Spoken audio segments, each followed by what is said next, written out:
मैं हूं आशुकीन कुरैशी, आप देख रहे हैं जेपीएन 7 न्यूज। बात अब जनपद बांदा की। मैंने दूसरी शादी कर उसकी जिंदगी में खुशियां भर दी। जब मैं उसे ब्याह कर लाया तो मुझे लगा कि अब मेरी जिंदगी सुकून से चलेगी, हम प्यार से घर में रहेंगे। लेकिन उसने मेरी पीठ में छुरा घोंप दिया। वह पहली पत्नी के बेटे यानी अपने सौतेले बेटे से ही संबंध बनाने लगी। इसके बाद मुझे दूर रखती थी, लगातार मुझसे झगड़ा करती थी। यही नहीं, अब वह बेटे को भी धमकाने लगी थी। हम ये बर्दाश्त नहीं कर पाए और उसकी हत्या कर दी। ये कबूलनामा उस हत्यारे पति का है जिसने अपनी पत्नी को कुल्हाड़ी से काट डाला। इस हत्याकांड में उसका साथ उसकी पहली पत्नी के बेटों और भतीजे ने भी दिया। पुलिस ने महिला के पति राम कुमार, उसकी पहली पत्नी के बेटे सूरज प्रकाश, ब्रजेश और उदयभान को गिरफ्तार कर लिया है। हत्यारों ने महिला की हत्या पुलिस के सामने कबूल की है। कैसे शादी के 4 साल बाद ही घर में कत्ल के हालात बन गए, कैसे हत्या की साजिश रची गई, आइए सिलसिलेवार तरीके से जानते हैं। सबसे पहले जानिए मामला क्या था। बांदा में गुरुवार को झाड़ियों में एक 35 साल की महिला के सिर कटी लाश पड़ी मिली थी। सिर कुछ दूरी पर पड़ा था। महिला के बाएं हाथ का एक अंगूठा और उंगली भी गायब थी। गांव के चौकीदार ने पुलिस को सूचना दी। आनंद फानंद ने पुलिस मौके पर पहुंची। शव को कब्जे में लेकर पोस्टमार्टम के लिए भेज दिया गया।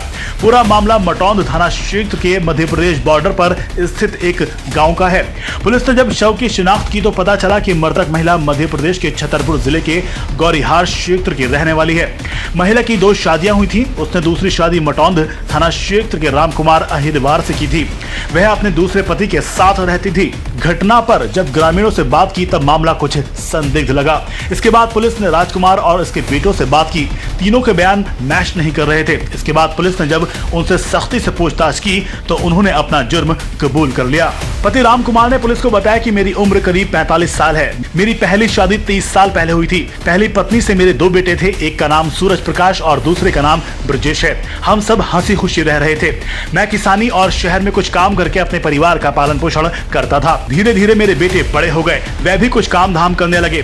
5 साल पहले मेरी पत्नी की मौत हो गई। पहली पत्नी की मौत के बाद से ही घर में सब बिखरने लगा। घर के काम को लेकर बेटे आपस में लड़ते झगड़ते। घर में कोई खाना पीना बनाने वाला भी नहीं था। इस कारण हमें जीवन यापन में ज्यादा परेशानी होने लगी थी। इसके बाद मैंने दूसरी शादी करने का फैसला किया।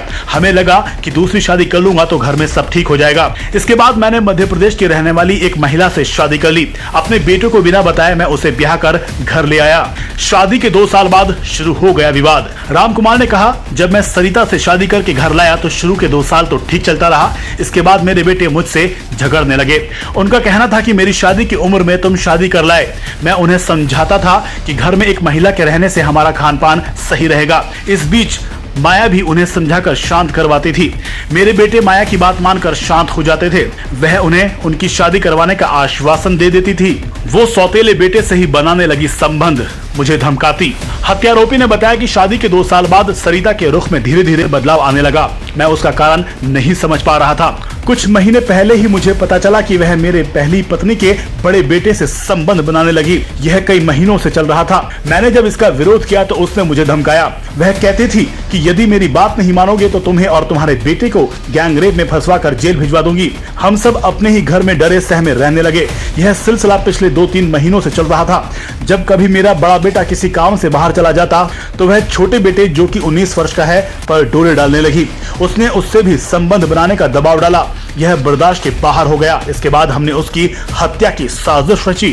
4 दिन पहले रची हत्या की साजिश जंगल में ले जाकर मारा। हत्यारोपी ने बताया कि जब मुझे यह पता चला कि वह छोटे बेटे को भी फंसाना चाहती है तो मैंने उसे मारने की तैयारी शुरू कर दी। मैंने अपने बड़े बेटे सूरज प्रकाश, छोटे बेटे ब्रजेश और भतीजे उदयभान को साथ मिलाकर उसे मारने का प्लान बनाया। 25 सितंबर को हम लोग उसे पिकअप में बैठाकर घुमाने के लिए लेकर निकले। इसके बाद जब हम समराहा गांव की सीमा पर पहुंचे तो उसे गाड़ी में कुछ समस्या बताकर नीचे उतारा। चारों तरफ का एरिया सुनसान था। जैसे ही वह नीचे उतरी पहले हमने उसका गला घोट दिया। इसके बाद कुल्हाड़ी से उसका गला काट डाला ताकि किसी भी हालत में वह पुलिस को जिंदा ना मिले। इसके बाद जंगल में ही एक जगह पर धड़ और दूसरी जगह पर उसका सिर फेंक दिया। इसके साथ ही हमने उसकी उंगलियां भी काट दी। वह हमें अपनी उंगलियों पर नचाना चाहती थी। हत्या के बाद हम चुपचाप अपने घर आ गए और आराम से रहने लगे जैसे कुछ हुआ ही नहीं। 24 घंटे में हुई आरोपियों की गिरफ्तारी, टीम को 25,000 का इनाम। हत्या के इस मामले में पुलिस अधीक्षक बांदा अंकुर अग्रवाल का कहना है कि अवैध संबंधों के चलते इस महिला की हत्या की गई है। हत्या करने वाले पति, महिला के दोनों सौतेले बेटे और भतीजे को गिरफ्तार कर लिया गया है। मोबाइल नंबर से लोकेशन ट्रेस करने के बाद पुलिस टीम सक्रिय हो गई। आरोपियों को मटौंद थाना क्षेत्र के गांव दुरेड़ी के पास से उठाया है। 24 घंटे में खुलासा करने वाली पुलिस टीम को 25,000 रुपए का इनाम भी दिया गया है। बांदा से सुलोचना तिवारी की रिपोर्ट। देखिए, आप सभी जानते हैं कि 27 तारीख को थाना मटौंद में लगभग 7 बजे एक सूचना प्राप्त हुई थी कि एक अज्ञात शव, जिसका सर कटा हुआ, महिला का शव है और सर कटा हुआ है और काफ़ी सर मौके पे नहीं है और उसके ऊपर काफ़ी धारदार हथियार से किसी ने उसके ऊपर अटैक करके शव को वहाँ फेंका है। तत्काल मौके पे मेरे द्वारा, एडिशनल एसपी साहब द्वारा, सीओ साहब द्वारा और थाने की जो फोर्स है और फोरेंसिक की टीम, हमारी एसओजी सर्विलेंस की टीम मौके पे पहुंची, क्योंकि महिला संबंधी अपराध था। इसको गंभीरता से लेते हुए वहीं मौके पे ही टीमों का गठन किया गया, सबकी टास्किंग की गई और छानबीन शुरू करी गई पूरे क्षेत्र की। रात भर इसमें छानबीन करने के बाद लगभग, क्योंकि झाड़ी वाला इलाका था और थोड़ा उसमें पानी भी था, तो जो कटा हुआ सर था वो थाना मटौंद की टीम द्वारा बरामद किया गया। पर वो इतनी खराब हो चुका था क्योंकि शब्द लगभग 2 या 3 दिन पुराना था और उस पर कुल्हाड़ी से अटैक किया हुआ था और पूरा उसको काट दिया गया था कि चेहरा पहचानना उससे पॉसिबल नहीं था। इसी प्रकार शरीर से भी कोई ऐसा निशान नहीं छोड़ा था जिसे हम कोई पहचान हो सके। उस महिला की जब बाद में पहचान हुई तो बताया गया कि उसकी एक उंगली थोड़ी बचपन में कटी हुई थी। इन अभियुक्तों के द्वारा उसकी बाकी 2 उंगलियां भी काट दी गई ताकि कोई भी शव को पहचान कर ना पाए और ऐसा कोई सबूत ना छोड़ा जाए जिससे उसकी पहचान हो सके।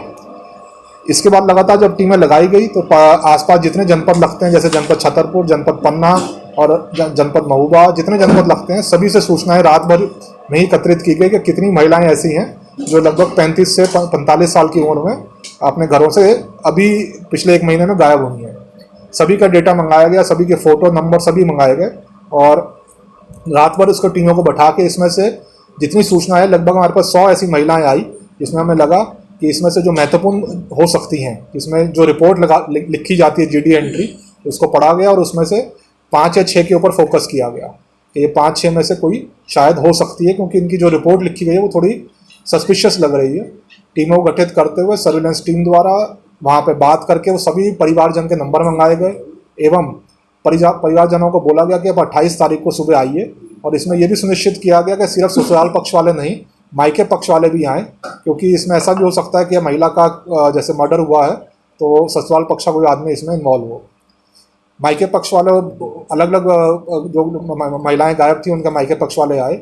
एक मायके पक्ष वालों ने थोड़ा सा 80 से 90% बताया कि शायद ये हमारे घर की महिला हो सकती है, पर वो भी क्योंकि इतना शरीर खराब था, जो शव था वो इतना खराब हो चुका था कि 100% बताना इसके अंदर कि उनके ही घर की महिला है पॉसिबल नहीं था।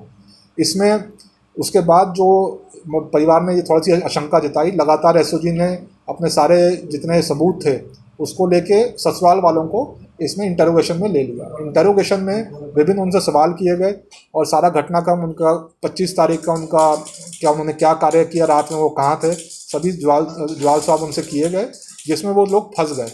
उसमें जब वो फंस गए तो उन्होंने इसके अंदर खुद ही कबूल लिया कि ये घटना जो है उनके द्वारा की गई है और जो इसमें 4 अभियुक्त पकड़े गए हैं, जो महिला है उसका पति, उसके 2 सौतेले बेटे और उसका भतीजा। जो कारण सामने आया है वो कारण ये है कि जो सौतेला बेटा था वो उस महिला के ऊपर गलत नज़र रखता था और एक आध बार उसने कोई गलत हरकत भी उसके साथ करने की कोशिश की थी और इसका विरोध उस महिला द्वारा अपने पति, जो उसका दूसरा पति था, उसको बताया भी गया कि आपका जो पूर्व का बेटा है वो मेरे ऊपर गलत नज़र रखता है और मैं इसकी कंप्लेंट पुलिस को करूँगी। पर पति ने उसको समझाने की कोशिश करी, पर महिला द्वारा अपना इसमें बोला गया कि अगर ये दोबारा से ऐसी हरकत करेगा तो मैं पुलिस में इसमें कंप्लेंट ज़रूर करूँगी। इसी को देखते हुए इन चारों अभियुक्तों ने, पति ने, 2 सौतेले बेटे और भतीजे ने प्लानिंग बनाई कि इसको हम ख़त्म ही कर देते हैं ताकि कल कोई इस तरह की कोई बात सामने ना आए।